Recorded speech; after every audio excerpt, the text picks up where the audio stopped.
Bismillah wassalatu wassalamu ala rasulillah nabiyina Muhammadin sallallahu alaihi wa alihi wa sallam. ‘Yan uwa masu kallon mu, ina mana gaisuwa irin ta addinin musulunci. Assalamu alaikum wa rahmatullahi wa barakatuh.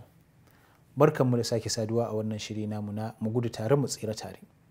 Kamar yadda muka sani, shiri ne da ke taɓo ɗaya daga cikin abubuwa da ke gadar da fishi da azabar Allah subhanahu wa ta'ala, don mu tunatar da kanmu akan wannan abu, mu guji wannan abu, kar mu fada cikin shi wanda daga ƙarshe ya gadar mana da abin da ba zai mana kyawu ba.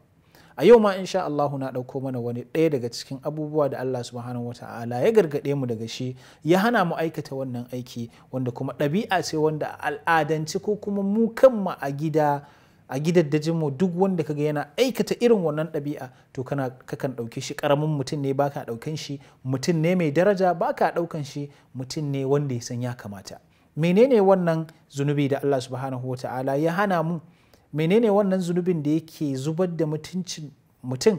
Menene wannan zunubin da yake sa babba ya zama ƙarami? Ba komai bane, shine zunubin da Allah subhanahu wa ta'ala ya hana shi, shine caca.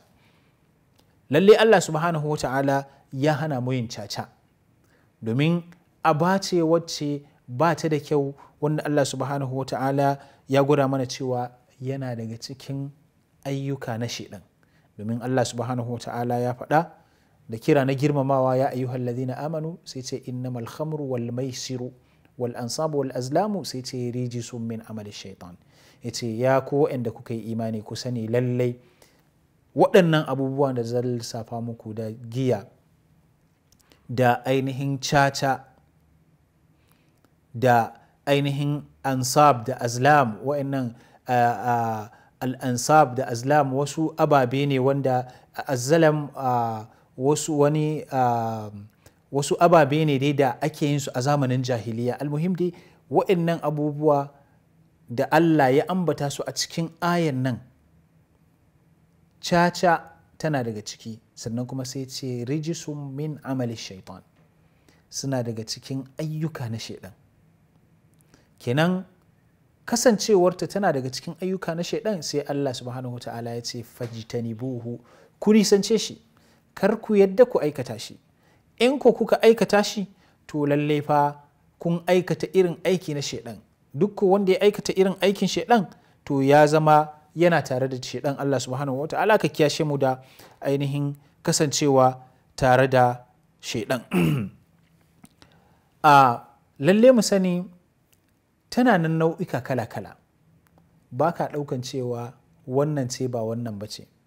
Yawanci za ka samu a gida, a wuraren mu da kuma irin abin da al'ummanmu na Hausawa suke yi da irin na caci, shine za ka samu karta ko kuma ainihin lido, ko kuma ainihin abin da ya shafi wannan wanda yara suke yin shi da ainihin kati, wanda aka fi sanin shi da word.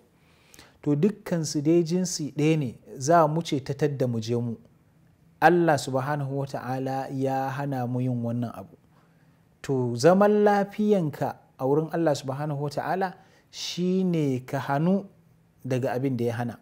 Duk abin da ya ce kar ka yi, to yi ƙoƙari ka nisance shi. Ka lura da kyau, wannan abu Allah subhanahu wa ta'ala ya ce fajtanibuhu, ku nisance shi, kar ku yadda ku kusance shi. Ba ma maganan ku rabu da shi ba ne, kar ku kusance shi. Kuma idan kuka lura da kyau, yawancin abubuwa da Allah subhanahu wa ta'ala ya hana mu, to yana so mu nisance shi ne, bai so mu zo kusa da shi, mu nisance shi. Saɓanin abubuwan da Allah subhanahu wa ta'ala ya umarce mu da su, bai cewa mu zo da su cip yadda ya bukata, zai ce mu zo da su yadda muka iya. Shi sa annabi sallallahu alaihi wasallam yake faɗa a cikin hadisi, ainihin ma nahaitukum anhu fajtanibuhu wa ma amartukum bihi fa'tu minhu mastata'tum. Abin da na hane ku, to ku nisance shi, ma'ana kar ku kusance shi. Kenan lokacin da ka kusance shi ka yi laifi, lokacin da ka aikata shi ka ƙara laifi akan laifi. Da Allah ya ce mu nisanci caca, sai ba mu nisanta ba, sai muka zo muka zauna a inda ake yi, mu ba yi muke yi ba, muka zauna a inda ake yi mun kusance shi, to kusantan shi ma laifi ne. aikata shi laifi ne, kenan duk wanda ya aikata caca ya yi laifi biyu, ga laifin kusanta ga laifin aikatawa. Saboda haka lallai mu nisanci wannan zunubi da Allah subhanahu wa ta'ala ya hana mu, wanda kuma idan muka kalli duk masu irin aikata irin wannan abu za ka samu ba su da kima a idan mutane.